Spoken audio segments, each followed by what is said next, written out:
Assalamualaikum warahmatullahi wabarakatuh, teman-teman yang dirahmati oleh Allah SWT. Dan terjadi lagi di negara kita satu peristiwa yang sangat miris, sangat menyedihkan, dan sangat mengguncang dunia pendidikan, terutama dunia anak-anak. Ada seorang anak kelas 4 SD usia 10 tahun sampai melakukan tindakan yang di luar nalar, di luar akal sehat, yaitu menghilangkan nyawa sendiri alias bundir. Ya, pemicunya sangat sepele, yaitu apa? Karena tidak bisa membeli peralatan sekolah, tidak bisa beli buku, tidak bisa beli pulpen. Yang mana itu adalah sangat basic sekali dalam dunia pendidikan ya. Kalau sekolah nggak punya buku, nggak punya pulpen, ya memang susah belajar. Dan orang tuanya karena kehidupannya itu di bawah garis kemiskinan, makan saja susah, makan cuman ubi, makan cuman pisang rebus saja setiap hari itu. Sehingga untuk membeli peralatan sekolah yang hanya nilainya Rp10.000 dia tidak bisa. Sampai akhirnya anak ini mengalami depresi ya, sehingga melakukan tindakan menghilangkan nyawanya sendiri ya. Ini menjadi tamparan keras buat pemimpin kita, yaitu Pak Prabowo Subianto. Yang mana sekarang Prabowo Subianto di dalam kepemimpinannya adalah pendidikan tidak terlalu prioritas. Yang jadi prioritas apa? Makan. Ya, makan siang gratis.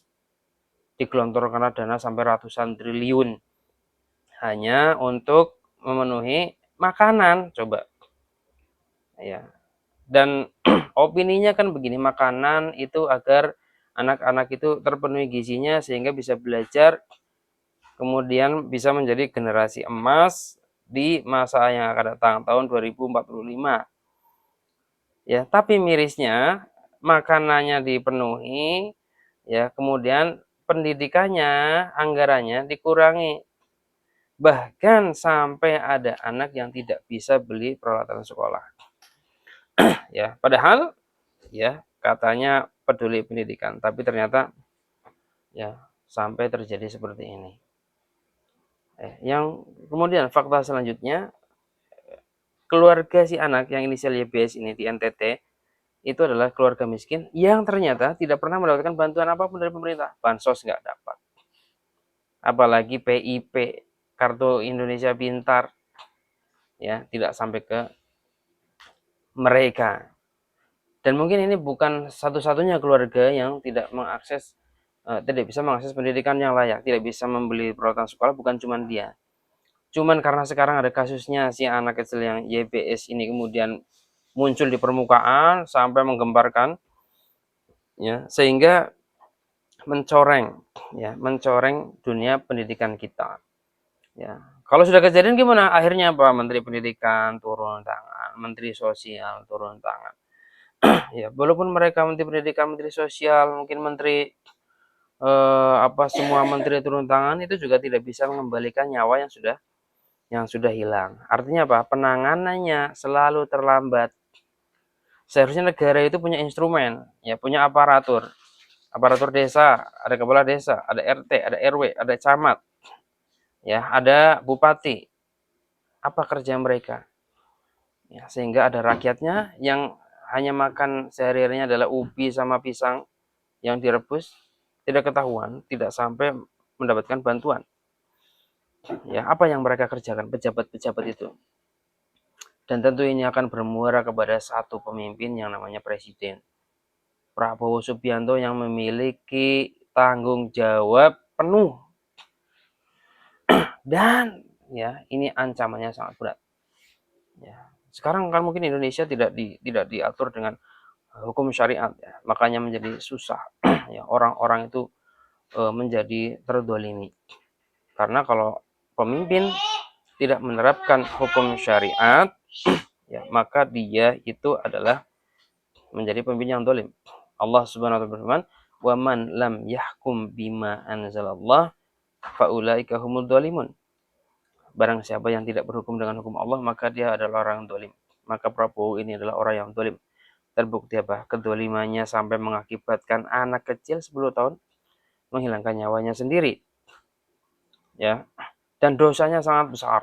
Ya, kedoliman yang dilakukan oleh pemimpin suatu negeri adalah dosanya sangat besar. Sampai Rasulullah SAW itu berdoa, ya Allahumma man waliya min hadhihi man aliya min amri hadil ummah farafaqa bihim farfu alaihi. Ya Allah, barang siapa yang kemudian mereka diberikan suatu kepemimpinan untuk mengurus umatku, kemudian dia berbuat lemah lembut, berbuat baik kepada rakyatnya, maka ya berbuat baiklah kepada dia. Artinya apa? Rasul mendoakan kebaikan. Wa man syaqqa alaihim fasquq alaihi. Barang siapa yang menyusahkan rakyatnya, menyengsarakan rakyatnya, bahkan sampai rakyatnya kehilangan nyawanya, maka susahkanlah dia. Maka pemimpin-pemimpin yang ada di NTT itu, mulai dari RT, RW, lurah, atau kepala desa, camatnya, bupatinya, sampai presidennya, bahkan menteri-menterinya itu, ya sudah didoakan sama Rasulullah SAW. Kehidupannya tidak akan bahagia. Kenapa? Karena ada rakyatnya yang tidak bisa sekolah, tidak bisa belajar, tidak bisa beli peralatannya, sampai kehilangan nyawanya. Bahkan keluarganya juga miskin, tidak mendapatkan bantuan apapun dari pemerintah. Padahal tugas pemerintah. Ya, innamal imamu ra'in wa mas'ulun an ra'iyatihi. Sesungguhnya imam adalah pemimpin, ya, penanggung jawab. Wa mas'ulun an ra'iyatihi, dan akan diminta pertanggungjawaban atas kepemimpinan terhadap rakyatnya itu. Ya. Maka ya sebaiknya kepada Pak Prabowo, ya, perbaiki kebijakan dalam negerinya. Kebijakan luar negeri Anda juga sudah kacau. Ini kebijakan dalam negeri dalam perkara pendidikan, dalam perkara mengurusi anak-anak sekolah, itu juga kacau. Kok bisa-bisanya makan diprioritaskan, kemudian urusan substansi pendidikan diabaikan. Kemudian pekerja-pekerja yang baru, ya, misalkan pengurus MBG yang masih baru bisa mendapatkan gaji yang lebih besar daripada guru-guru honorer yang udah puluhan tahun, bahkan hanya mendapatkan gaji sekitar ya 300.000, ada yang 200.000, itu juga dirapel selama 3 bulan. Ya, ada yang 4 bulan, ada yang sampai setengah tahun tidak diberikan gaji yang layak. Tapi ya untuk program MBK jor-joran, gajinya sangat tinggi, jutaan. Tentu ini mengiris, ya, mengiris naluri kita, ya, apalagi para guru-guru di sana yang bekerja siang dan malam mencerdaskan siswa, mencerdaskan murid-muridnya, tapi tidak dihargai sama negara. Malah program yang dibuat oleh pemerintah malah tidak mendukung, tidak pro terhadap sistem pendidikan. Teman-teman yang dirahmati Allah SWT, ini sekali lagi adalah pelajaran penting buat kita. Ya, tentu kita sebagai umat Islam, ya, semuanya adalah bisa diambil pelajarannya. Di antaranya apa? Yang pertama, ya, negara kita kan negara sekuler. Negara sekuler penganut demokrasi kapitalis. Demokrasi kapitalis itu, ya, fokusnya adalah duniawi. Gitu, tidak fokus kepada akhirat, maka menghasilkan pemimpin-pemimpin yang tidak peduli terhadap masa depan akhiratnya. Kalau orang yang nggak peduli akhirat, maka yang berlaku adalah kedoliman. Rakyat sengsara aja nggak peduli, ya, rakyat mau mati nggak peduli, rakyat mau makan nggak peduli. Kenapa? Sistemnya kapitalis. Maka sebagai umat Islam, Allah SWT itu telah menurunkan solusi atas permasalahan masyarakat, permasalahan manusia, dengan menurunkan syariatnya.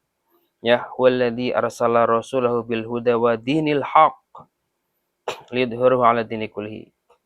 Ya, dialah yang menurunkan, ya, utusan Rasul dengan membawa agama yang benar. Agama yang benar itu adalah Islam. Inna dina indallahil Islam. Sesungguhnya peraturan kehidupan yang diridhoi Allah SWT hanyalah peraturan kehidupan Islam. Ya, ad-din itu bukan hanya sekedar agama, tapi peraturan hidup.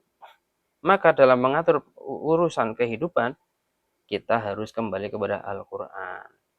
Ya, makanya Allah perintahkan apa? Atiullah ya ayyuhalladzina amanu atiullah wa atiur rasul wa ulil amri minkum. Taatilah Allah, taatilah Rasul dan ulil amri minkum. Ulil amri di antara kalian yang ulil amrinya itu adalah mentaati Allah dan Rasulnya. Artinya apa? Ulil amri yang menerapkan syariatnya Allah dan Rasulnya, syariat Islam. Fa in tanaza'tum fi syai'in, ya, kalau kamu kemudian terjadi perselisihan di antara sesuatu, farudduhu ilallahi wa rasuli. Kembalikan kepada Allah dan Rasulnya. Artinya apa? Kembalikan kepada syariat. Ini coba sekarang perkara perkara siswa anak kecil yang bunuh diri gara-gara tidak bisa beli alat sekolah. Gimana solusi negara kita saat ini? Nggak ada solusi. Ya, tapi Islam punya solusi. Kembalikan kepada Allah dan Rasulnya. Ayo kita terapkan dulu syariatnya. Ya, terapkan aturannya. Maka Islam itu mengatur bagaimana negara menjamin sandang, pangan, papan. Dalam Islam itu, ya, fungsi negara itu adalah menjaga akidah, hifdzuddin, hifdzun nafs, menjaga jiwa, hifdzul akli, menjaga akal, ya, hifdzul mal, menjaga harta, ya, kemudian menjaga kehormatan. Itu fungsi negara yang sekarang tidak dilakukan sama negara sekarang. Maka marilah kita kembali kepada Allah SWT. Ini adalah suatu kerusakan di muka bumi ini. Ya, tuharul fasadu fil bari wal bahri bima kasabat aydinas. Ini kerusakan di muka bumi. Sampai manusia sampai hilang nyawanya, ini sangat berbahaya sekali. Kenapa? Bima kasabat aydinas. Karena perbuatan manusia, ya pemimpin-pemimpinnya itu, ya, tidak taat sama Allah. Ya, kenapa ditambahkan gini? Liyudhiqhum ba'daladzi 'amilu.